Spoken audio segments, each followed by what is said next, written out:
Guten Morgen. Wij hebben eerst luisteren nummer 44.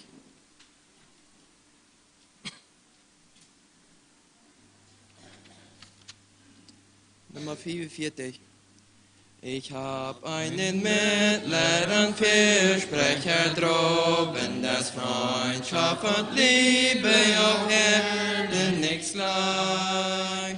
Ach, könnt ich dir hoch dieses Heilands Recht loben, wie würde dein Herz bald bewegt und erweicht. Ich will für dich beten, o lass dich doch retten, ich fleh Gott zu dir, schenk dich jedem allhier. Ich hab einen Vater, das göttliche Güte mir eine lebendige Hoffnung verlieh. Bald ruft mich heim, da es ewiger Friede folgt ihm, das auf dich seine Lieb dorthin zieht. Ich will für dich beten, o lass dich doch retten, ich fleh Gott zu dir, schenk dich jedem allhier. Ich hab einen Frieden im Herzen verborgen, ein Gut, wie die Welt es nicht kennt und nicht gibt. Mein Heiland bewahrt mich, so bin ich geborgen, hast du auf dies Licht, das kein Dunkel mehr gibt. Ich will für dich beten, o lass dich doch retten, ich fleh Gott zu dir, schenk dich jedem allhier.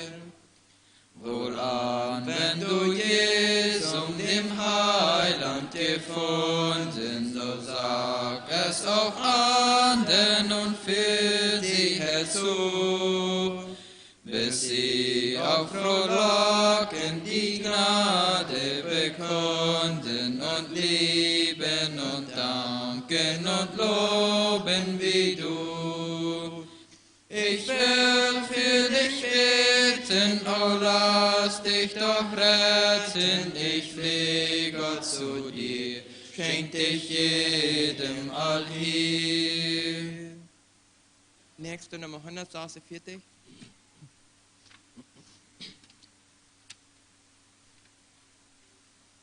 Nummer 146. Geöffnet steht für mich ein Tor und dadurch seh ich strahlen des Heilands Liebe mit hervor aus seinem Wunden malen. Erbarmung, wie erfass ich dich, geöffnet es dich so für mich, für mich, für mich, geöffnet auch für mich. Dies Tor, es lässet alle ein jedes Volk der Erden, ob reich, ob arm, ob groß, ob klein, die selig wollen werden. Erbarmung, wie erfass ich dich, geöffnet ist dies Tor für mich, für mich, für mich, geöffnet auch für mich. Dringt durch dies offene Tor hinein, droht auch der Feinde Scharen. Das Kreuz soll deine Krone sein, fürs Glauben du bewahren.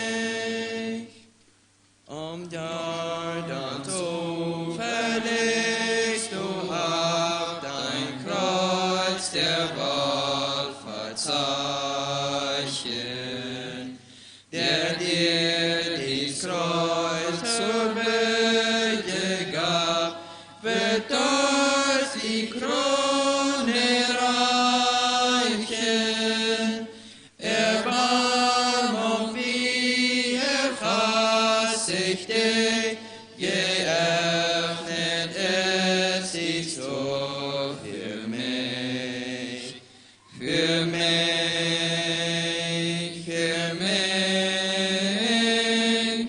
geöffnet auch für mich.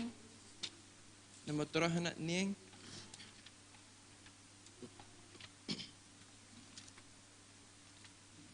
Nummer 309.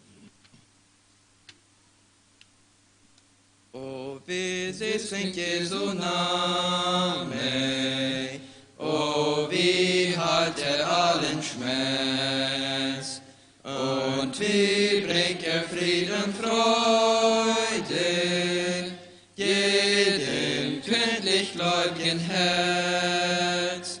O wie süß es erklingt, wenn ein Herz von Jesus singt. O wie süß es erklingt, wenn ein Herz von Jesus singt. Lass uns singen Jesu Namen, ist eine gute Wehr. In ihm werden wir besiegen, unser Feinde ganzes Herr. O wie süß es erklingt, wenn ein Herz von Jesus singt. O wie süß es erklingt, wenn ein Herz von Jesus singt.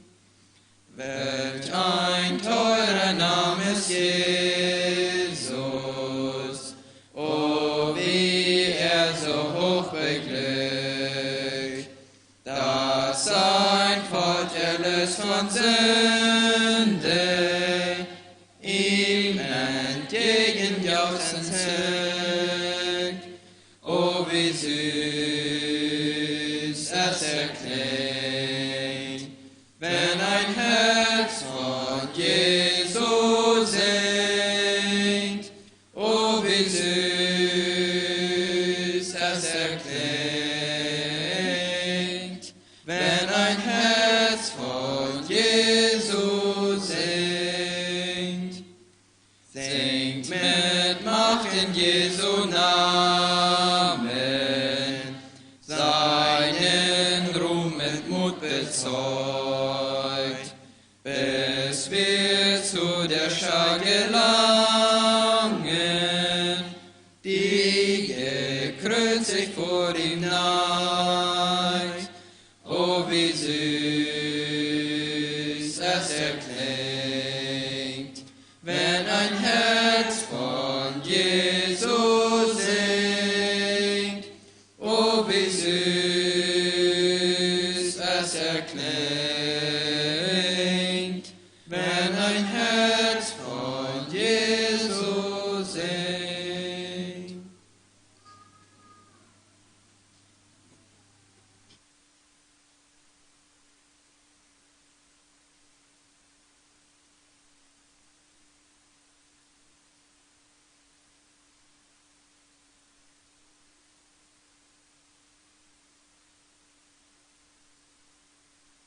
Heute in iedereen welkom. Het is een morgenstund. Wir sind gerade, wenn wir heute gekommen sind, herzlich willkommen. Ich komme auf einen Psalm, was wir in Psalm 119, Vers 41, du sagtest, Herr, lass mir deine Gnade widerfahren, deine Hilfe nach deinem Wort. Als das dort ans Moch war, an Ziel sein, lob mir deine Gnade widerfahren, dass wir für diese Vermerksten können, war sein und dort ans Moch auch motivieren, war Mut merken zum Verweich gehen, dass wir diese Not sein, was er uns gegeben hat. Gehen wir über zu der Bulletin, von der aanleiding mijn naam en predigt ben ik Karampel. Vandaag predigt op het tweede steed van Urum F. Rampel. Predigt in Villa Carino van Abraham Giesbrecht. Als ook vandaag Joen en Jungsharsten, klok 7 s'avonds. Donderdag Bibel en gebedstund, klok 7 s'avonds. Vrijdag Joenstund, zondag predigt van Horizonte. En de oing wat het algemeen is, du zegt het vandaag in La Gracia, dat is Bibrechas, als klok 10 is de Kerkaanwijzing en nu middag is de gemeendegründung. En maandag is Centraal Mitarbeiterkreis, dat is klok 7 s'avonds, dat gelijk wat op het tweede steed zijn, alle top. Merwijk Neverein. Als een wat bekend geven nog bezieht, wanneer ik erst vroeg am Abstund im Gebet, wo der passend ist. Herr Jesus, danke schön für diesen Tag. Danke schön auch, wo du allmächtig bist. Herr, du hast alles in deiner Hand und du kannst uns hier und viel noch durchhaben. Und Herr, das war so, auch du hast alles in deiner Hand. Du danke dir dafür. Auch dass wir wieder deine Kinder sind und auch dein Wort dürfen haben. Herr, ich will auch beten, diese Vermehrerstunde musst du mit uns sein, uns auch eine Gedanken schenken, horten, dass wir machen von deinem Geist empfangen, was du wirst uns sein. Das bete ich in Jesu Namen. Amen.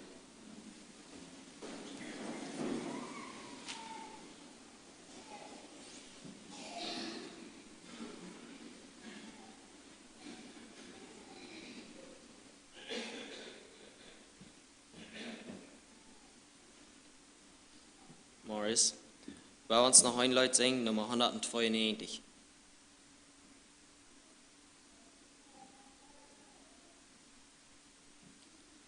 Es ist Leben im Blicke zum Kreuze hin. Jesus ruft freundlich, komm zu mir. Irdischer Reichtum ist kein Gewinn und seliger Schatz, den das Kreuz beut mir. Nur ein Blick ist Leben da, nur ein Blick nach Golgatha. Freudenschall, Erlösung naht, nur ein Blick nach Golgatha. Mein Blick hat aufs heiligste Wort stets Acht, traut der Verheißung, die Gott gab. Keiner fällt, jeder Versuchung macht, der treu das Gebet führt als Waffe und Stab. Nur ein Blick ist Leben da, nur ein Blick nach Golgatha. Freudenschall, Erlösung naht, nur ein Blick nach Golgatha. Als einst meine Augen den Heiland sahen, lächelte er mir freundlich zu. Und wenn der Satan mich jetzt fecht an, ein Blick nach dem Kreuz gibt mir Kraft und Ruhe. Nur ein Blick ist Leben da, nur ein Blick nach Golgatha. Freudenschall, Erlösung naht, nur ein Blick nach Golgatha. Dankeschön.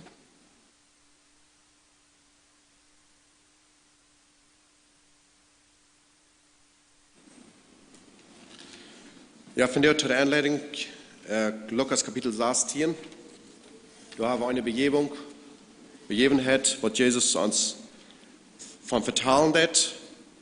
Dort ist von den reichen Mann und den armen Lazarus.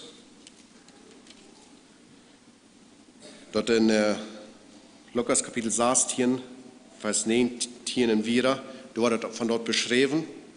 Und ich denke, das ist viel mehr als bloß ein Gleichnis. Jesus dort viel durch Gleichnisse reden. Und das wird eins, was Jesus von vertalen dort. Der meiste Utleier, der sein, das ist, was Jesus von reden hat. Und ich denke, das ist auch so, als es passiert ist, wenn es sagt in 19. Vers, es war aber ein reicher Mann. Das beschreibt von einem Mann, der wird erstmal was, ist. Und was Jesus uns das hier vertalen hat, was wir können viel mehr verstehen, was auf uns kommt. Wenn wir uns das mal lesen, Lukas Kapitel 16, Vers 19 und wieder. Es war aber ein reicher Mann, der kleidete sich in Purpur und kostbaren Leinwand und lebte alle Tage herrlich und in Freuden. Es war aber ein Armer namens Lazarus, der lag vor dessen Tier voller Geschwür und begehrte sich zu sättigen von den Brosamen, die vom Tisch des Reichen fielen. Und es kamen sogar Hunde und leckten seine Geschwüre. Es geschah aber, dass der Arme starb und von den Engeln in Abrahams Schoß getragen wurde. Es starb aber auch der Reiche und wurde begraben. Und als er im Totenreich seine Augen erhob, da er in Qual litt, sieht er den Abraham von fern und Lazarus in seinem Schoß. Und er rief und sprach: Vater Abraham, erbarm dich über mich und sende Lazarus, dass er die Spitze seines Fingers ins Wasser tauche und meine Zunge kühle. Und denn ich leide Pein in dieser Flamme. Abraham aber sprach: Sohn, bedenk, dass du dein Gutes empfangen hast in deinem Leben und Lazarus gleichermaßen das Böse. Nun wird er getröstet, du aber wirst gepeinigt. Und zu allem dem ist zwischen uns und euch eine große Kluft befestigt, sodass die, welche von hier zu euch hinübersteigen wollen, es nicht kennen, noch die, welche von dort zu uns herüberkommen wollen. Da sprach er: So bitte ich dich, Vater, dass du ihn in das Haus meines Vaters sendest, denn ich habe 5 Brüder, dass er sie warnt, damit sie nicht auch sie an diese Art der Qual kommen. Aber sprich zu ihnen: Sie haben Mose und die Propheten, auf diese sollen sie hören. Er aber sprach: Nein, Vater Abraham, sondern wenn jemand von den Toten zu ihnen ging, so würde sie Buße tun. Er aber sprach zu ihnen: Wenn sie auf Mose und die Propheten nicht hören, so würden sie sich auch nicht überzeugen lassen, wenn einer aus den Toten auferstände.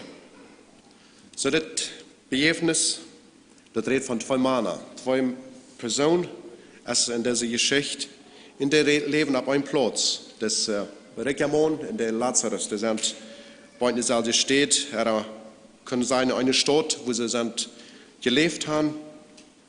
Der reiche Mann, der hat ein ganz anderes Leben. Das sagt, der kleidet sich in Purpur, da wird trainiert in so ein Material, auch in kostbare Leinwand, auch in dieser Zeit, sagt das, haben sie sich angetroffen.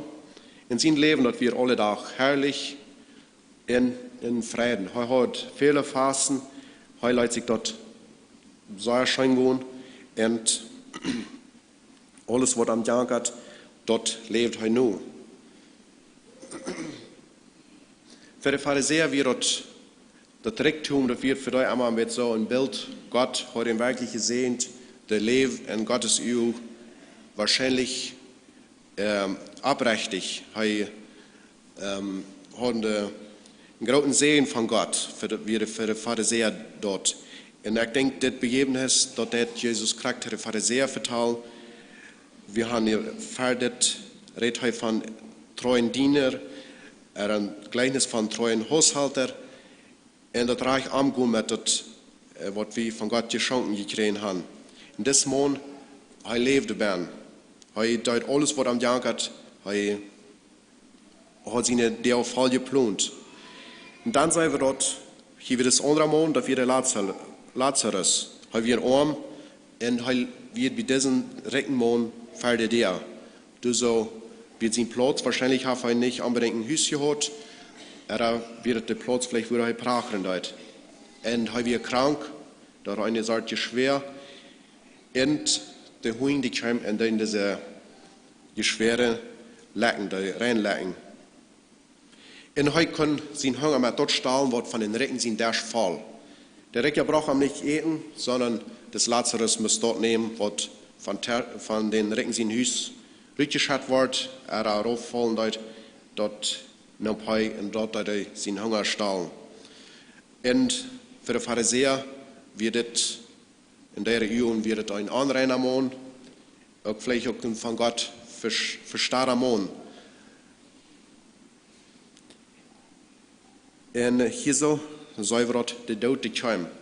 Der Tod gekommen für diese beiden Menschen, die Arme, die starb, und der wird mit der Engel, die drüben den Abraham seine Schuld nehmen, und der Recker, der wird begraben. Ein großer Unterschied, wo die starben.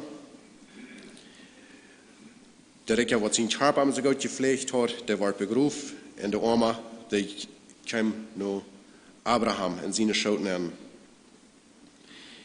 Und dann soll wir dort leben, nur dort, dort jetzt wieder. Das ist nicht hier so üt, sondern nur dort jetzt wieder. In den 23. Vers, du sagst uns dort, der Recker, der kam was in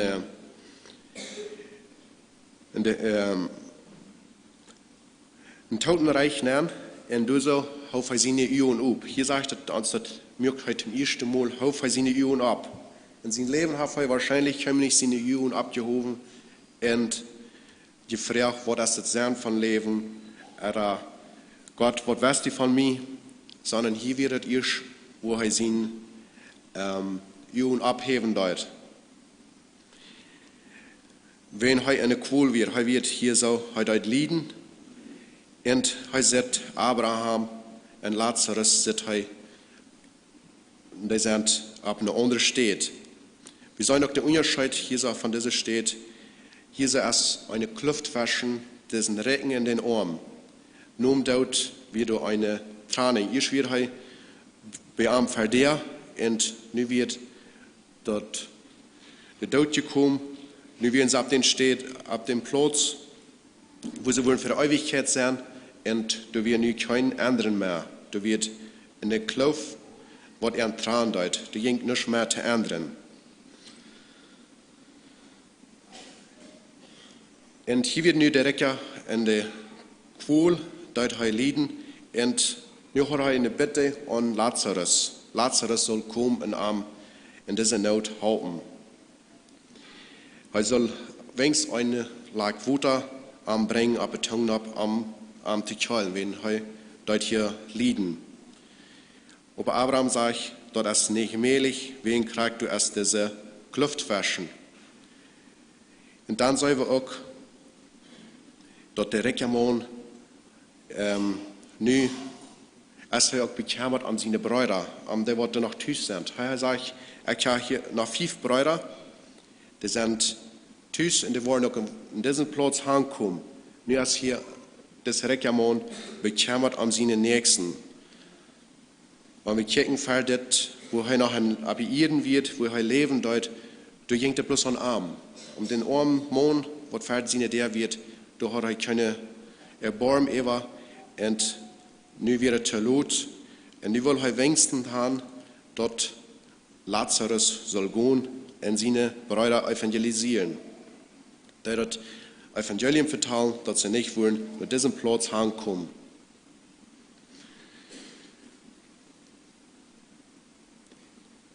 Dann sagt Abraham, der haben Moses und die Propheten, ab da sollen sie horchen. Sie haben das Wort Gottes, sie haben alles, was sie brauchen, dort sie können gerat werden, dort haben die Brüder. Und dann sagt er, das Rekkermann, nee, vor Abraham, sondern wenn wir von der Tod noch angehen, dann wollen sie Buße tun. dort wird ein Ändernis in ihr Leben geben. So meint es Rekja. Und dann sagt Abraham zu ihm, wenn sie Moses und die Propheten nicht horchen wollen, dann wollen sie auch nicht überzeugt sein, wenn wir von der Tod würden nach ihnen kommen. Und dort sollen wir auch Jesus erst von Tod abstehen. Er hat den Tod besiegt. Und von der haben wir das Wort Gottes. Und was redet zu uns? Redet zu uns, aber lassen wir uns nicht verändern. Das Reklamon, kann mir feststellen, er hat das Wort der Moses und der Propheten gekannt. Er kann jedoch, wenn es Abraham sagt, wer Abraham wird. Und er nannt auch Abraham Führer. Das sei wir, er robt am On als Führer Abraham. Und Abraham nannt dann auch sehen.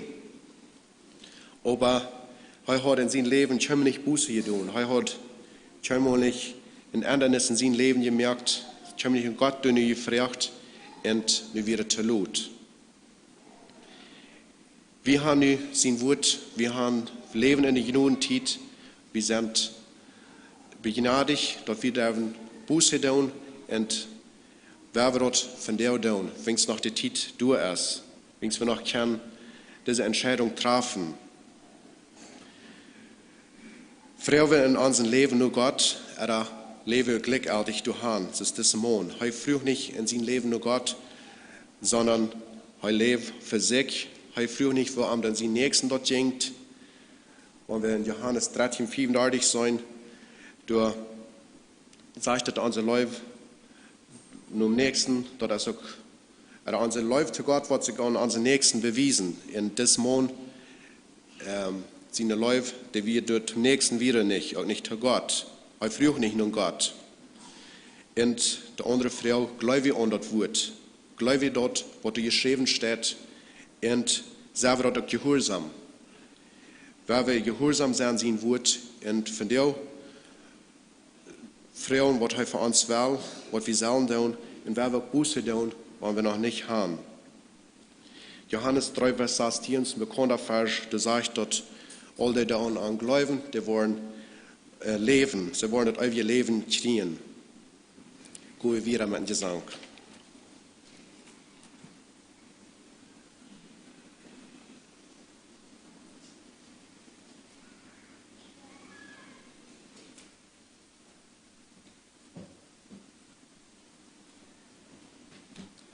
Nummer 258.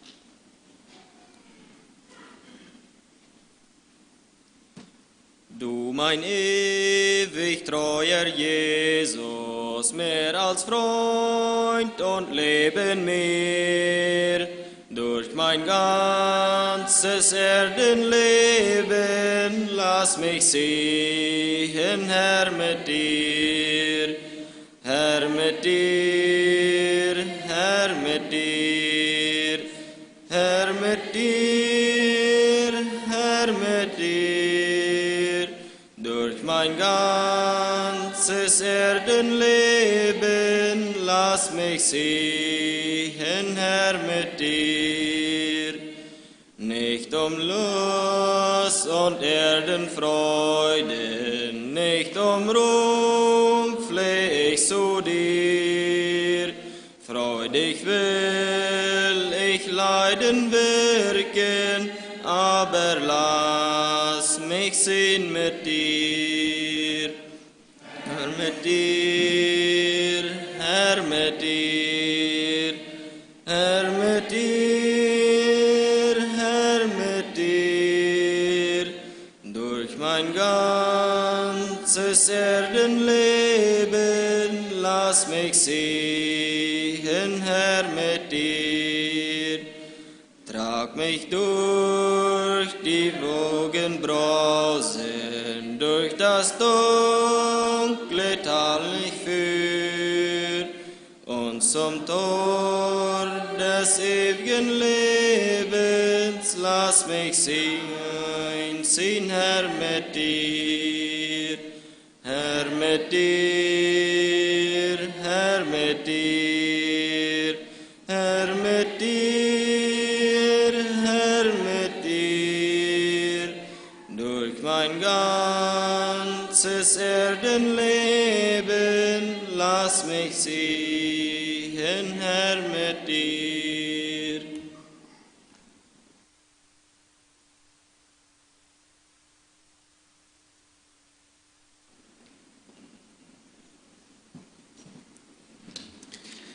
Mag Gott sein Fried hier in unserem Erd von der sein, wenn wir von Gott sein Wort lernen wollen. Ich habe das Thema genannt von der, wenn Gott sein Wort uns traurig macht, bringt die jährliche Traurigkeit zu einer Fried. Das wird sich vielleicht fragen, wenn Gott sein Wort uns traurig macht, jaftet so, und als Gott sein Wort nicht tut, dass es uns soll Frau merken, woher merkt Gott sein Wort uns traurig? Ich glaube, wenn wir von der allgemein hören, wenn Menschen von Gott sein Wort hören wollen, dann fängt man so viel, der eine sieht, Vergebung, der Frieden, was immer. Und der andere sieht, dass Gott sein Wort uns manchmal traurig merkt, der fängt man so wenig erwähnt. Aber das ist gar nicht fragen, dass wir all, erst einmal auch so, wenn wir lesen, wo Jesus Gott sein Wort gelesen hat, die Propheten, dann wird er das auch fragen, wenn er das mal traurig merken deut.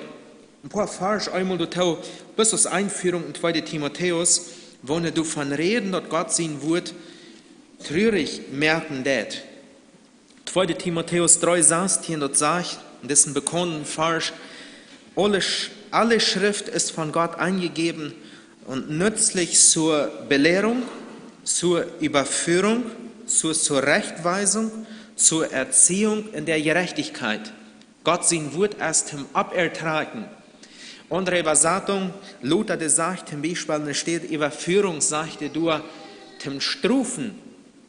Und dort als eine andere sieht, und der erwähnt Gott sein Wort auch. Und was je der Struf ut Gott sein Wort, wenn Gott sein Wort ans Trach halten täten, da uns zum Horten, anreden täten, was immer, dann merkt uns so traurig, dann bedrängt einen Menschen dort. Und du redet die Bibel krass so gut von uns von der anderen Seite von der Vergebung oder von das Heil, wo wir in Jesus Christus, was wir in Jesus Christus finden können. Im 4. Kapitel, 2. Timotheus 4, im 4. Kapitel, im 2. Vers, da sagt dort, verkündige das Wort, tritt dafür ein, es sei gelegen oder ungelegen, überführe, tadele, ermahne mit aller Langmut und Belehrung. Dann dort wird eine Zeit kommen, wo die gesunde Lied nicht mehr verdrehen worden. Andere Übersetzung sagt hier, Struf, wie ist trag. Und du merkst vor allem, Gott sein Wort hat nicht bloß eine sanfte Sied, und wer wird so, der hat eine andere Sied am Trag zu wiesen. Und dort hat die Bibel mit dort verbinden, die gesunde Lied. Wegen dort wollen die nicht verdrehen können. Wird erst von Gott sein Wort uns traurig merken, kann uns dort eine Friede bringen. Oder wo bringt uns dort eine Friede, wenn Gott sein Wort uns traurig merken det? Du wirst von der 3 Antworten von der Bibel sein. In 2. Korinther, den 7. Kapitel, der Vers von 8 auf, weil ich lesen. 2. Korinther 7, Vers 8. Erst mal ein Beispiel zum Anfang. Und auf im September 2001 aus einem stets Terroranschlag wir, dort wird jetzt eine Tarmsnanfliegen deuten, in das Hugo Hieser, der Wolkenkratzer. Dann krank und den seltenen Tag zum Mars wird, dann wieder ein paar Lied in der Stets, krank, wo der wohnen, Leute werden am Wagner Airport. Der Früde will irgendwo hinreisen, ist da besiegen, auch in der Stets, aber bis in eine andere Provinz. Und wenn dort wieder auf, will sie mit dem Jet fliegen. Und als sie dann hängen gewesen in den Airport sind, dann hat einer Ref larig, kaputt. Ist der Ref larig, naja, das sind zwei, die mussten den nehmen und ansaten. Und nu, die hat dort länger als gedacht, mit der Ref da ansaten, und sie spoden sich oben, und sie kommen bei der Airport und sie wollen an, sie sind tot. Die können nicht mehr. Verdammt, hätten ein Jet-Ticket gekauft. Geld ist alle wacht. Kurz darauf sind sie traurig und denken so, na jo, woran ist das? Woran ist das? Und der dort war, das Geld dort zwar, berät erst, der 6. Lütart bei der anderen Airport nicht ernst, was immer, dort der an Fuß wird aufholen, nun ein paar Stunden, was immer, wenn der Flight wird was durch sein. Und sie fragen sich, jo, woran ist das? Sie sind traurig, da er war. Und als sie dann tüß sind, in den Nachrichten, harchen da, und dann hören sie bald darauf, dort ein Unglück passiert ist mit den Jets. Na, dort wir eben so die Führer von der Früh, der Schwerführer, die fuhren die an und sagt, was passiert ist. Und weil wollten wohnen, vielleicht nicht mal seine Tochter mitgeflohen ist. Dann sagen sie noch, der ist gleich mitgeflohen, der ist hier noch, wie wir in Toulouse. Na, weil die wollten was vom Flight nehmen, na dort und dort. Mit American Airlines so und so, dort Flight nehmen. Ah ja, kriegt Deutsch, das ist ein Tarm gejagt. Und so wie in Toulouse, dann werden sie froh. Und da merkt man, dass manch eine Traurigkeit, und ganz besonders, wenn Gott sein Wort einen Menschen traurig merken wird, dann erst mit ein Ziel, dann haft er einen Grund, nämlich das Ziel, den Menschen zu einer Freude zu bringen. Ich will nur die Vers lesen, 2. Korinther 7, Vers 8. Doch wenn ich euch auch durch den Brief betriebt habe, so bereue ich es nicht, wenn ich es auch bereut habe, denn ich sehe, dass euch jener Brief betrübt hat, wenn auch nur für eine Stunde. Nun freue ich mich, nicht darüber, dass ihr betrübt würdet, sondern darüber, dass ihr zur Buße betrübt worden seid, denn ihr seid in Gott gewollter Weise betrübt worden, so dass ihr von uns keinerlei Schaden genommen habt. Denn die gottgewollte Betrübnis bewirkt eine Buße zum Heil, die man nicht bereuen muss. Die Betrübnis der Welt aber bewirkt den Tod. Denn siehe, wie viel ernstes Bemühen hat dies bei euch bewirkt, dass ihr in gottgewollter Weise betrübt worden seid, dazu Verantwortung, Entrüstung, Furcht, Verlangen, Eifer, Bestrafung. Ihr habt in jeder Hinsicht bewiesen, dass ihr in der Sache rein seid. Paulus nennt hier Wort Ding ab, und er freut sich über die Betrübnis, wo über die Gemeinde traurig geworden wir bei den Korinther. Das erste nennt er ab, dass diese Traurigkeit, die hat er von den Schuden gerat. Der hat er nicht in Schuden gebrochen, der hat er von Schuden gerat. Das ist ein Grund. Paulus hat einen solchen scharfen Brief in den Korinther geschrieben. Und Paulus hat hier mit diesen Schuden, üten ein Saten, wird es ein wirklicher Schuden, und wohnt es scheinbar ein Schuden, aber kein wirklicher Schuden. Die Schuden wohnen nicht wirklichen Schuden wir, dort wir die Betrübnis wollen sie nicht haben, indem sie den Brief von Paulus gekriegt haben. Paulus ermahnt die Korinther im 1. Korintherbrief mit vielen Worten und mit solcher direkten Worten, solcher Glück hat er die Korinther geschrieben, solcher Glück ermahnt. Dort gibt Ölien unsere Korinther und du redest heute nicht abstelles von, ganz direkt. Über die Ölien wird es in ihre Gemeinde geben dort. Dort gibt Rechtsstreit unsere Korinther, nämlich dort Brüder gegen Brüder in der Welt gegen durch gegen Eva zu streiten am tägliche Sachen. Der redet Paulus so ja direkt an. Dort gibt Unreinheit, dort gibt Ehebruch unsere Korinther. Und da ist Paulus nicht von Stern. Da redet er so ja scharf. Wenn wir die Verse mal lesen sollen, dann sagt er, den habe ich in meinem Horten all den Teufel übergeben. Und er hat eine feste Stellung dazu, was er mit dem. Und so sagt er der Korinther dort, er schont du an gar nicht. Vielleicht mal ein paar wir am uns dort mal für die Übung zu führen. Im 4. Kapitel, in 1. Korinther 4:21, da sagt er, was wollt ihr? Soll ich mit der Rute zu euch kommen oder in Liebe und im Geist der Sanftmut? Und stellt Paulus der Korinther die Frau. Soll ich mit der Pitsch ankommen, wenn ich in die jüngere Gemeinde komme? Oder soll ich mit Sanftmut kommen? Und wir wollten Paulus, der hat hier in manche enger gute Pitsch gebracht. Er hat ein geschäftreich gewesen. Den letzten Kapitel im 1. Korintherbrief, im 16. Kapitel, im 22. Vers, da sagt er, wenn jemand den Herrn Jesus Christus nicht liebt, der sei verflucht. Maranatha, die Gnade des Herrn Jesus Christus sei mit euch. Meine Liebe ist mit euch allen in Christus Jesus. Amen. So schlitt er den Brief auf. Er sagt nicht einfach, Gott seine Gnade, Gott sein Frieden mit alle. Und dann ist der Schluss. Er nennt ihr Freund ab. Wer Jesus nicht läuft, der ist verflucht. Und dann sagt er den Segen. Dat wir, glaube ich, nicht allgemein, dat das bei alle Briefen steht. Bei dem ersten Brief, da fangen wir dann, haft den paar Worten, Ermahnungen, was immer. Und dann Gottes Segen, wünscht er eure, was immer, Gott sein Geist, Gott seine Läufe, nach der letzten, ist dort schritt er den Brief auf. Und hier sagt er, wer Jesus nicht läuft, der sei verflucht. Stellt euch mal vor, irgendein Missionar wird zu uns kommen. Paulus wie als Missionar in der Korinther. Der wird zu uns kommen, der wird seine Predigt dort aufschlüten. Wer Jesus nicht läuft, der ist verflucht, dann wird er den Segen sprechen. Dann wird wir all sein, Mensch, was wirst du hier zu sein? Das sind ganz harte, das sind ganz direkte und drieste Wert. Und wollt ihr so ein Brief, hat Paulus der Korinther geschrieben. Mit so ein Brief hat er der ermunt. Und der Korinther, der hat dort nicht gut sich gelesen, sie hat, na, vielleicht ist es nicht so gemeint. Da wären die Horten gegangen. Da wären deut bedrängt, da wären geschlagen. Da wären traurig über den Brief, was Paulus geschrieben hat. Und Paulus sagt hier nur im 8. Vers und im 9. Vers, er ist nicht traurig, dass er seinen Brief geschrieben hat. Am der dort nicht leid, dass er seinen ersten Brief geschrieben hat. Er sagt, er freut sich. Nicht in dem Sinn, dass er sich freuen deut, dass er sich denken deut, na ja, nu hat er mal Fan eingekriegt, nicht? Nu kann er dort mal sperren. Nicht du wie ihn. Sondern er sagt hier einen Grund ab, nämlich, dass diese Betrübnis bloß für eine Stunde wir in kein wirklicher Schuden unernst geblieben wir.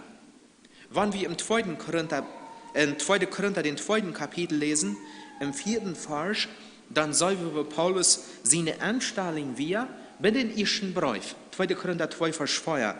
Da sagt er, ich habe nämlich aus viel Bedrängnis und Herzennot heraus geschrieben, unter viel Tränen, nicht damit ihr betrübt werdet, sondern damit ihr die Liebe erkennt, die ich in besonderer Weise zu euch habe. Paulus den hat dort bedrängt. Der hat mit einem schworen Hort den ersten Korintherbrief geschrieben. Nicht mit einem leichten Hort, einfach mal so empört. Der hat ein schworen Hort und so ein bedrängtes Hort, als er den ersten Korintherbrief schreibt. Paulus hat eineinhalb Jahr unter der Korinther geschafft, in der Gemeinde, bei der Korinther selbst geschafft. Und ich glaube, er wird viele von denen mit Numes gekannt haben in der Gemeinde. Er wisst gut an der Gemeinde an. Er wird bekannt mit denen. Eineinhalb Jahr intensiv geschafft. Er hat nicht nur gelitten, kriegt und wird fallen, Tito auch wir. Er sagt alles dran. Und nu wird Paulus was einmal an. All das, was er geschafft hat, das geht alle zu Grund. Da kommen earlier in die Gemeinde an. Du hast so ja, das Act von das eigene Fleisch, es so ja hoch, viel Streit. Er macht dort in dieser Gemeinde viel Sünden kommen dort. Alle gut so, das scheint sich alle so in Ordnung zu sein. Und Paulus ist dort nicht in Don't. Am ist dort nicht in Don't. Dort kann er nicht unsein. Er kann dort nicht unsein. Dass die Gemeinde nu einfach so zu Grund geht. Und dann schreibt er den 1. Korintherbrief. Unter viel Herzennot. Und dann hat er in scharfes Wort der Ermahnung geschrieben. Wir können uns das Bild mal einmal vorstellen. Stellen wir uns einen Doktor vor, und der Doktor, der hat einen anderen Freund, einen großen Freund. Und nu als sein Freund, bei einmal der Freund vom Doktor, der hat bei einmal kranke Blinddarm. Der ist krank, eine Entzündung, wer weiß, was ohne Blinddarm. Was würde der Doktor tun? Würde bei einmal sagen, dort kann ich meinen Freund nicht antun, den nu eine Nerv in Buch zu merken, dass der nu für ein paar Tage auf den Kram gehen wird. Das kann ich meinen Freund bloß nicht antun. Wird dort irgendwo mit Läufe zu tun haben? Wird dort irgendwo gut gemeint sein von den Doktor? No, dort wird er gut wollten, dort ist nichts, was gut ist. Wenn er dort sich dort taglupen hat und dort der Blinddarm was einmal platzen hat, dann ist es gefährlich. Und wenn der Doktor dann nimmt, in dessen seinen Freund operieren wird, dann kann ich mir vorstellen, dann wird er sagen, du forschst nicht nur irgendein Doktor, komm, ich will diese Arbeit merken, wen er wird besorgt daran sein, dass diese Arbeit, dass diese Wund, wo er seinen Freund merken wird, dass er wird mit viel Sorgfalt gemerkt worden. Dass er wird so er kragt, so er ernst wird heute in der Sache sein, wenn er wollten will, oder wenn heute dort wird werden haben, dass das eine gute Arbeit soll sein. Das soll nicht einfach so mal gut so, man hast dich was tun, sondern ganz gründlich eine feine Arbeit gemerkt. Dann wird heute dort selbst tun werden und sein Freund. Kragt du wen dort sein Freund wir. Und so sagt Paulus dort in Korinther. Kragt du wen heute läuft worden, dort seine Freund wir. Du wen Leute heute nicht einfach Tag in Ran kraken dort, wo er dort gut in dem geistlichen Leben. Du wen ermahnen heute. Und er sagt hier, er freut sich. Dort hat Gott getan. Wo wen sie haben das Wort von der Ermahnung angenommen. Sie haben das Wort in den Horten näher geluten. Sie haben das Wort luten und sich anreden. Sie haben das Wort, was er ermahnen deut, haben sie luten Frucht bringen in ihrem Leben. Und du wen sagt heute, er freut sich. Weil wir haben Ferken Angst, uns zu verändern. Und ich stelle mir vor, dass es damals auch so war. Das ist rein natürlich, das ist so, was wir Menschen von unserem Fleisch her sind. Wir haben Angst, uns ändern zu machen. Als Jesus in Lukas, den 4. Kapitel, in der Synagoge reden dort in Nazareth, kriegten sie eine Heimatstadt, glaube ich, wie dort. Dann redet heute wird, dann lest er dort von Jesaja. Und dann sagt er uns heute wird, gelesen habt, dann präsen der am Ola. Dann wunderten die sich über so eine heilsame Wird, was Jesus geredet hat. Und dann geht Jesus ein bisschen wieder, dann sagt er, welches Wort, je wollen dort Sprechwort sein, da der Haupt die Herz. Und welche dann dreht das ganze Bild sich. Dann, die dort nicht lang, dann wird Jesus rütgetast aus der Synagoge, dann wird ihm auf den Boy abgeschlagen, was immer, durch bei den Konten wollen sie den darauf schützen. Als sie einmal antworten, ich sie gemeint, wir müssen uns ändern. Dann wird es amtlich. Bei den Korinther, die mussten auch, sie werden gemeint, das muss sich ändern. Und sie werden reut, dort unternehmen. Und Paulus sagt hier, dort hat dann nicht einen Schuden gebraucht.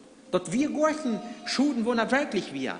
Wegen dieser Traurigkeit, da wir für eine Zeit, was die Sachen alle in Ordnung wären, und dann können sie sich freuen. Freuen, dass diese Traurigkeit dazwischen gekommen wir. Im 4. Vers sagt er, sei wir in Gott gewolter Weise betrübt. Als zweite Antwort. Aus in Gott gewolter Weise betrübt worden.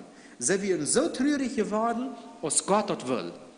Und er redet also noch von der Betrübnis der Welt. Und nun will ich dort einmal einscheiden, was erst betrübt geworden, nur Gott sein wollen, und was erst betrübt geworden, so ist die Welt dort das. Was ist der Unterschied? Wenn erst man so betrübt, wo wird man betrübt, so ist die Welt dort das, und wo betrübt, so ist Gott dort will. Ein Vers in Joel, den 2. Kapitel, 13. Vers. Joel 2, Vers 13. Hier wird dort auch euer Red.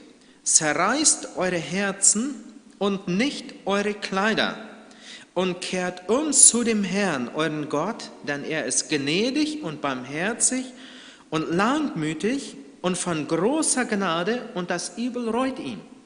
Joel sagt, riet nicht die Kleider in zwei von Büten, dort war dann Ferken, wenn ein Prophet eine hohe Botschaft hört oder irgendwo schrecklich passieren soll, dann reuten die Menschen vor Entsetzen ihre Kleider in zwei.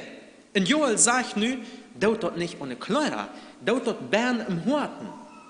Wenn je dort Bern im Horten down, sagt er, dann wo je Vergebung fängt. Gott ist gnädig, Gott ist barmherzig, Gott ist langmütig und Gott wird die Strafe reuen, wo er angedroht hat.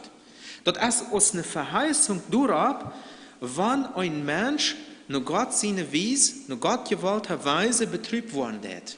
In dort erste Weise, wann dort im Horten passieren wird, nämlich dort diese Betrübnis, deubte Horten gehen wird, und nicht einfach bloß so von Büten ist.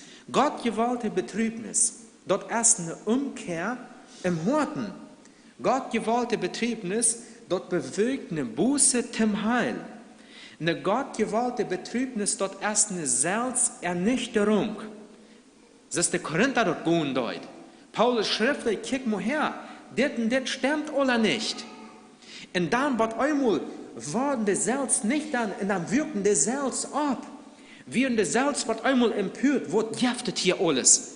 Die waren selbst wo du wie überhaupt. Ich wollte nicht, dass jemand das auch mal sehr gewohnt hat, wenn man irgendwo fahren darf, vielleicht ab dem Stab, vielleicht auch von ab dem Weg von der Stadt nach Hause kommen darf, man soll ja mal das ein Lut zu ovens essen. So hoch eingeschlucken ist, man ist doch gar nicht geworden. Und bei einmal hörst dich dann, macht einer ab, man fuhr den Tarm da vorbei. Because uno. Dann denkt man, na, wie ich dort überhaupt auch vorbeigefahren, man ist uns nicht richtig bei der Sache was. Und bei einmal wird man selbst nicht dann. Man macht, ich sehe nicht klar, wacker was, kein Hof geschlupen. Eine Selbsternüchterung. Wo stehe ich überhaupt? Wo sehe ich überhaupt? Wie bei den Korinther. Eine gottgewollte Betrübnis, das ist eine Selbsternüchterung. Eine gottgewollte Betrübnis, sagt Paulus hier, das ist so eine Traurigkeit, wird ein Luther nicht begleiten, wird ein Luther zu der Friede bringen wird. Mit der Betrübnis, nur Gott sehen sehen, du hast die Trühe gemeint, wird ein Mensch kriegen, wenn er Buße tät für seine Sünden. Er erkennt dort, Gott redet an, und er stellt sich selbst gegen seine eigene Sinn, und er stellt sich selbst ab Gott seine sieht, gegen sein eigenes Arach, was in seinem Leben näher gekommen ist. Klagelieder, den 3. Kapitel, da sagt dort, Gott, der betrübt uns, aber er erbarmt sich auch. Aus einer Verheißung darauf, Gott schenkt uns seine Vergebung, wenn wir ab dieser Wies, nur Gott seine Wies betrübt sein worden. Wenn ein Mensch nur Gott seine Wies, dass Gott das Well betrübt wird, dann wird ein Mensch, der durch Gebet hat. Ein Mensch, der kommt zu der Buße, und durch die Buße kriegt er Vergebung, er wird nie gemerkt. So sagt Hebräer 9, sagt uns dort im 14. Vers, wo viel mehr wird Christus sein Blut uns reinigen von uns Gewissen reinigen von den Tode Worten, damit dort wie Gott dein kann. Und du merkst wir all, dass diese Betrübnis, diese Buße, was so ist aus Gott der Welt, der bringt uns zum Heil, der bringt uns zu der Brückbarkeit, dass wir brückbar sind in Gott seine Augen. Und nicht zu der anderen Seite, was ist eine Betrübnis der Welt? Dort sagt es, die Betrübnis der Welt aber bewirkt den Tod. Was ist dort für eine Betrübnis? Der Betrübnis der Welt, dort ist höchstens eine Bitternis von Büten, aber nicht von Bern. Joel sieht, redet nicht die Klöre an zwei. Dort geht nicht bloß von Büten ändern, sondern dort geht Horten ändern. Wenn man nur die Welt seine Wiesen nur betrübt ist worden, dann ändert man sich im besten Fall von Büten, aber keinmal nicht Bern vom Horten. Eine Betrübnis von der Welt, da hat eine Frucht, und die Frucht, was kommt, das ist der ewige Tod, was da kommt. Eine Betrübnis von der Welt, das ist eine Selbsttäuschung. Vielleicht mal ein Beispiel, mir vertellen mal einer, er hat ein Cellular, das wir von der traditionellen Kolonien. Und er weiß, dass er kriegt Trouble damit, und er kommt in den Arm Frauen, warum hat sein Salar dort am Abend übertragt gehabt, und dann sagt er hat den abgeriemt. Aha. Und Jane werden dann im Hof gefahren, Rente, Friede, das Salar ist abgeriemt. Okay? Dann sehr in Wirklichkeit hat er den Fan abgeriemt. Irgendwo Fan abriemen, das für unsere Sachen abriemen, irgendwo eine Schüfflut Fan verstärken. Aber wollt ihr, das ist irgendein bütterliches Ding. Aber manch einer, der dort zu starten mit seinen Sinn, der den Sinn auch abriemt. Wo abgeriemt? Indem man den Fan verstärken hat. Der ist nicht aus der Welt geschafft, der ist nicht in eine Vergebung gekommen, der ist nicht in ihre Buße, in ihre Kreuz gekommen, sondern der ist abgeriemt, das ist ja sein Fund abgeriemt. Was hat man damit getan? Der Sinn, der ist gleich wahr, der ist irgendwo verstärken. Man hat sich selbst enttäuscht, man wird sich selbst betrügen. So sagt Jakobus uns dort, wenn dort keine wirkliche Frucht bringt, der Glauben, was wir haben, dann ist dort eine Selbsttäuschung. Man hat sich selbst getäuscht. Man glaubt, man ist durch mit der Sache. Man glaubt nicht, das war alles in Ordnung, aber in Wirklichkeit ist dort gar nicht in Ordnung. Es ist keine wirkliche Ändernis passiert worden. Und hier sagt Paulus zu den Korinther, eine Betrübnis von der Welt, da muss man bereuen. Luter dann wird man dort beschoden, dass diese Betrübnis so eine Frucht in uns gebracht hat. Und uns wird dort bloß noch Horder gemerkt haben, und es steht dort, dass uns wird Rebusse gebracht haben, bringt dort Bitterkeit, dann bringt dort Verhärtung, man wird bloß Horder dadurch, dort bringt eine Verzweiflung, schließlich den Tod, sagt dort hier. In Hosea, den 7. Kapitel, im 16. Vers, Hosea 7, Vers 16, da sagt dort, sie wenden sich wohl aber nicht nach oben. Sie sind wie ein trügerischer Bogen. Das sagt Hosea für sein Volk, für Israel. Dort sagt hier, die drehen sich aber nicht eine Boven. So ist ein Bären, wo er betrügen det. Der Luther-Übersetzung sagt, die bekehren sich, aber nicht reicht. Ein trügerischer Bogen. Was ist ein trügerischer Bogen? Wie kann das alle mit den Sling als Junges? Da holt man den Sling und dann kickt man in die Steine, wo eine Schmack rund werden. Ein Stein, wo er kontig essen, vielleicht irgendwie spitz ist, den kann man scheuten, was immer. In der Jagd, dort zu Kram, der betrügt einen. Der hält nicht sein Ziel. Der kämpft nicht durch, wo der Hand kommt. Und sie können uns dort ähnlich feststellen, sie ist dort mit einem Bären, dort ist ein Bären gemeint von Flitzbären, ein Bären, wo er betrügen wird, sie ist da auch. Wenn der Kram ist, und wenn der nicht ein rechtes Ziel hat, dann schüttet man den zwar, man will dort treffen, aber wollt ihr, der traf besiegt. Der kämpft nicht durch wo der ankommen soll. Und sie ist dort, wenn ein Mensch nicht nur Gott seine Wies betrübt worden ist, der kämpft nicht durch der Betrübnis, aus wo der ankommen ist. Der Fall, der verfehlt sein Ziel. Eine T3, dann wir eine Notiz von einem ägyptischen Footballspieler. Der hat früher belästigt. Das meint, wer wollte, in Reue piept, der wird alles, ich weiß nicht, was alles da kommen, dort, was da alles krank passieren wird, da passiert wie im Detail, das weiß ich nicht. Der hat er belästigt, der früher. Und nu wird er dafür beschuldigt, und viele von denen sind Anhänger, die hüllen nicht mehr von ihm, wen er andere früher belästigen dort. Und nu, dort war er alle sein Gut zu merken, dann wird er sich entschuldigen. Und dann entschuldigt er sich öffentlich, und dann entschuldigt er sich, sagt er entschuldigt sich dafür, dass er seine Seguidores, dass er seine Fans, seine Fanatikos enttäuscht hat. Und andere wird gesagt, dort wird so schuld, dass er erwischt wird, dass die Menschen dort eingeworden werden. Wird so schuld, dass seine Ehe eingetoast wird. Aber schuld, dass er das auch getan hat, das wir ihm nicht schuld. Merkt der hat von Büten sich scheinbar gebetet.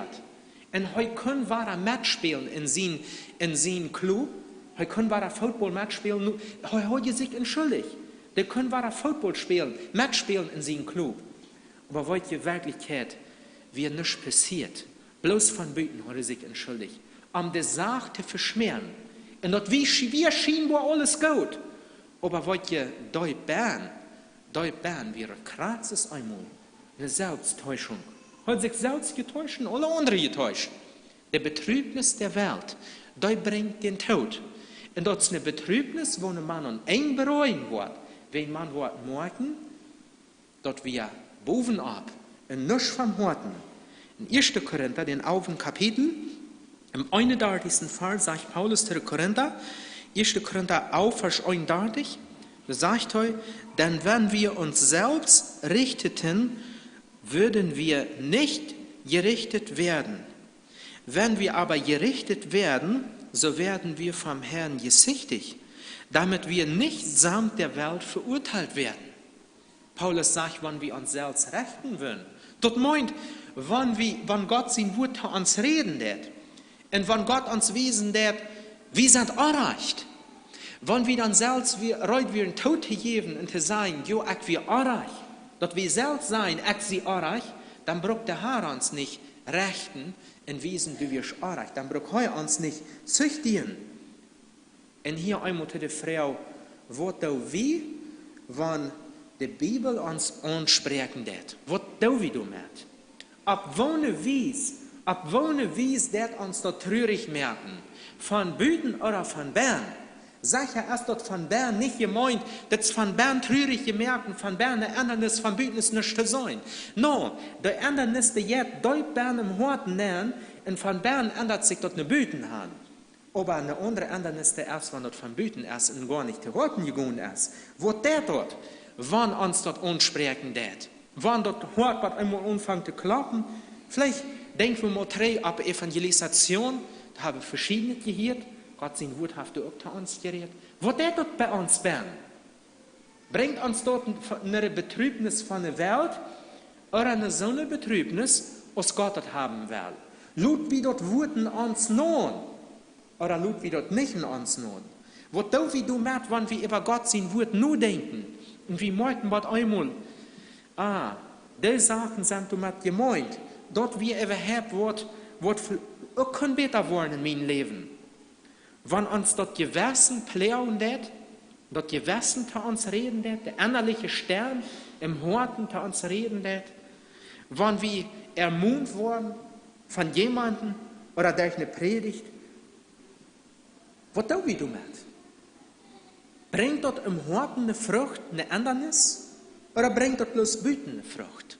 Da wir widerstreben, jeden Unschofen, jeden dort, wo Gott sein Geist hat, sein det, oder da wie es Paulus sein det, wenn wir uns selbst richteten, so würden wir nicht gerichtet werden.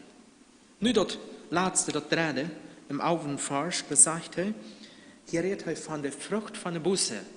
Und Paulus, er freut sich, er sagt, dann siehe, wie viel ernstes Bemühen hat dies bei euch bewirkt.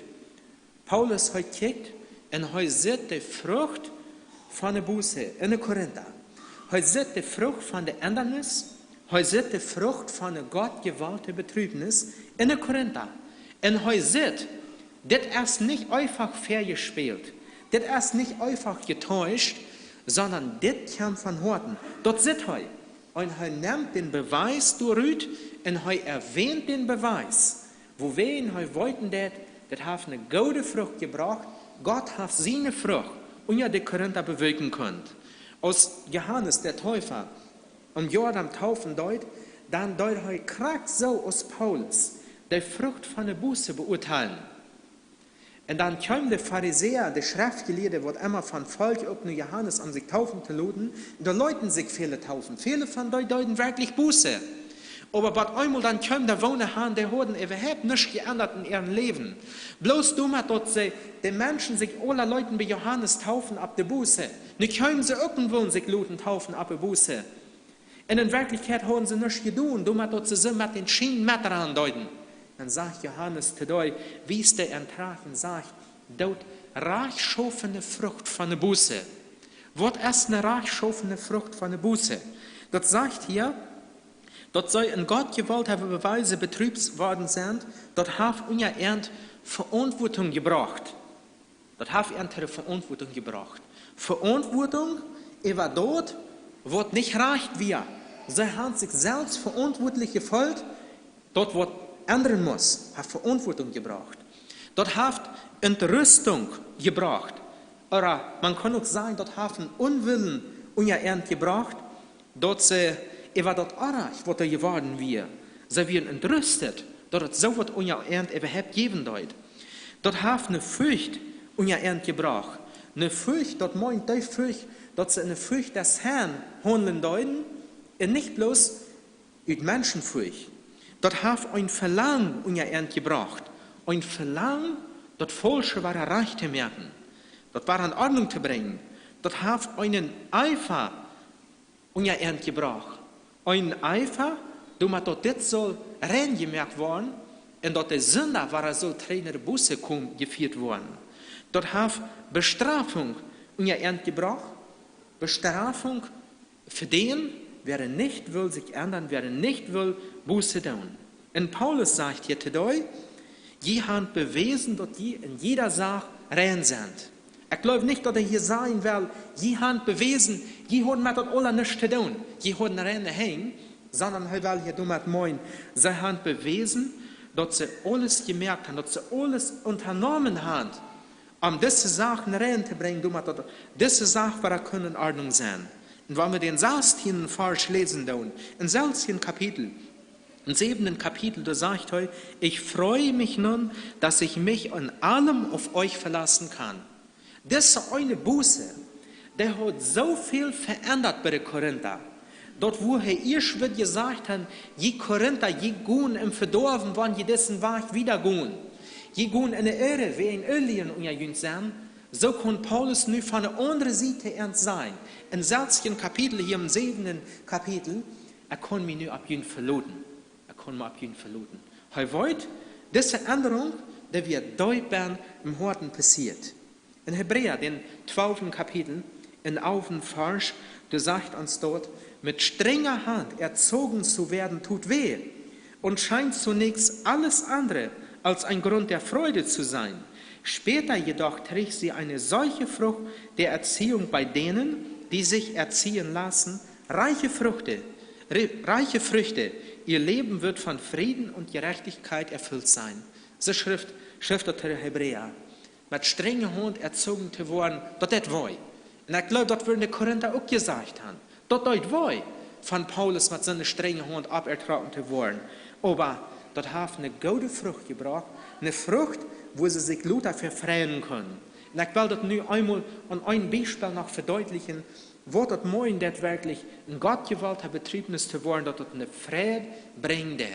Und dort will ich das Beispiel von Pharisäer in den Zellner nehmen. Als die Pharisäer in Zellner im Tempel gingen, um zu beten, dann wird der Pharisäer berufen, obwohl sein Leben so hochmütig war, obwohl er keine Beziehung zu Gott hat, wir haben ganz berufen, er dankt Gott und er betet, dass so wundern sein Leben wir, dass er nicht ein schlechter Mensch wir. Ich glaube nicht, dass die Bibel uns sagen will, dass alle Kranken don't wir wegen der schlechten Duden, was das Hellner hat. Aber der andere, der wird so stolz ab sich, was er mal wir. Sein ganzer Stolz, der hat nichts in seinem Leben zu verbessern. Der sagt bloß, was der andere mal wir, wir all irgendwer. Und als der Hellner kam am zu beten, er sagt, Gott, sie sind da gnädig. Und er wird deutlich geschlagen. Der Zellner, der wird deutlich traurig, deutlich bemotten, ganz bedrängt. Bet heute diesen Satz, Gott, sie mir sind gnädig. Und heute bereut Luther nicht. Den wird Luther nicht schuld, dass er so ein schweres Hart gekriegt hat, dass er so traurig war, wie, dass er der Schuld so sehr gedrückt hat. Der wird nicht traurig, Luther, du Eva. Jesus sagt, da ging gerechtfertigt in sein Haus. Erst können wir sein Ungesicht nicht erheben. Luther, dann können wir sein Ungesicht erheben. Wohin? Weil er durch Vergebung gefunden hat. Wen er in Gott gewollt hat, wie es betrieben worden wir, nämlich er hat Buße gefunden. Er hat Erneuerung gefunden. Und dann kann er Frauenhaus gehen. Er kann sich freuen, wenn er recht betrieben worden wir. Und ich glaube, dass erst da wies, was Gott sein wird uns betrieben will, wann er uns betrieben wird. Indem, dass wir nach Jesus kommen, ab da wies, dass wir zu der Vergebung kommen und nicht zu der Verhärtung. In Hebräer, den 13. Kapitel, nach dem 22. Vers, werde ich noch lesen, der Latz hier sagt dort, ich ermahne euch aber, ihr Brüder, nehmt das Wort der Ermahnung an, denn ich habe euch mit wenigen Worten geschrieben. Wenn wir den Hebräerbrief lesen sollen, dann würden wir sagen, das ist ein langer Brief, 13 Kapitels. Und dort sagt er, ich habe euch mit wenigen Worten geschrieben. Und er sagt, nehmt das an, dann wird das jünt eine gute Frucht bringen. Und das wünsche ich auch. Wer wird das annehmen, dass das uns eine gute Frucht bringen kann? Und wenn Gott sein Wort zu uns redet, wenn der Heilige Geist, wenn der gute Stern zu uns reden wird, dann werden wir das annehmen. Wenn dann wird das eine gute Frucht bringen für uns, wo wir Luther nicht bereuen brauchen. Amen.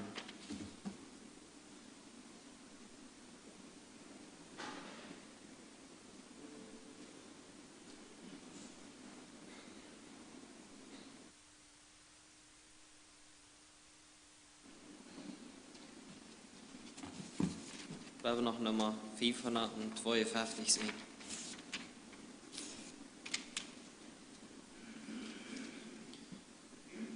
Schenk uns, Vater, deinen Segen, ehe wir auseinandergehen. Leite uns auf deinen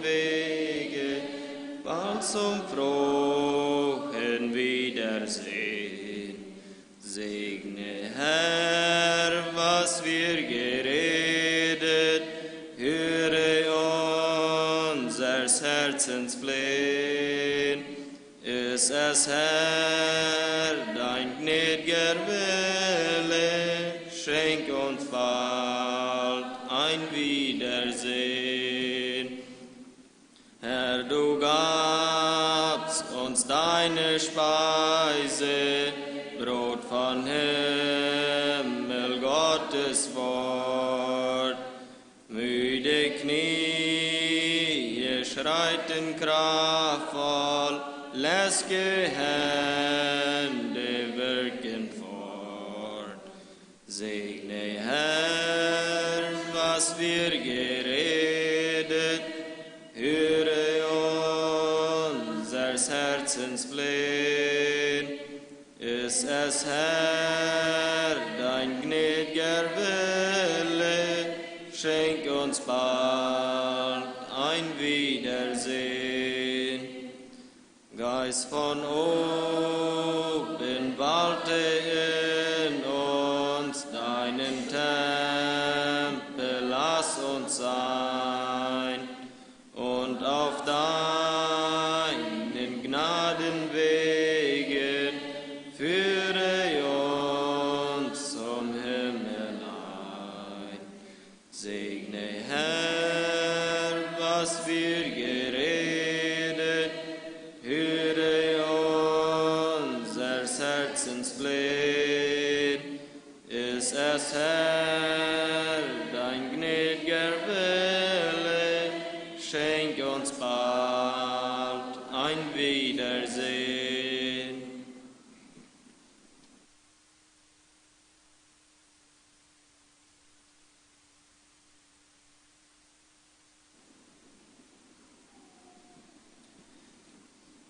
Wir werden nach dem Aufschlüten, wir beten, wir abstimmen, wo das passend ist.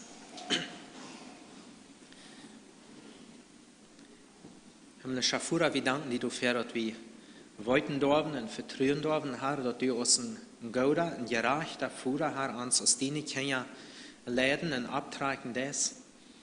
Und Herr, wir wollen dir beten, dass du uns ein rechtes und ein gutes Hort geben das, dass wir dein Wort recht annehmen, Herr, dass wir deine Zurechtweisungen recht annehmen, Herr, so als du dort gemeint hast, dass uns bauen ein rechtes Ziel haben, dass du ankommen das, wo du uns han wirst. Schenk, Herr, dass wir nicht besser wollen, je in den Wort, sondern schenk, Herr, wenn du uns trage halten lässt, dass wir uns im Horten verändern lassen, Herr, dass das eine gute Frucht bringen kann. Und Herr, so eine Frucht, wo wir uns Luther selbst verfreien wollen, und Herr, wo du die auch verfreien lässt. Herr, wir danken für dein Wort. Wir danken, Herr, dass wir die anbeten dürfen, dass du uns hirsch. Herr, wir beten, dass du uns in der Werk auch bewahrst und den Segen warst. Amen.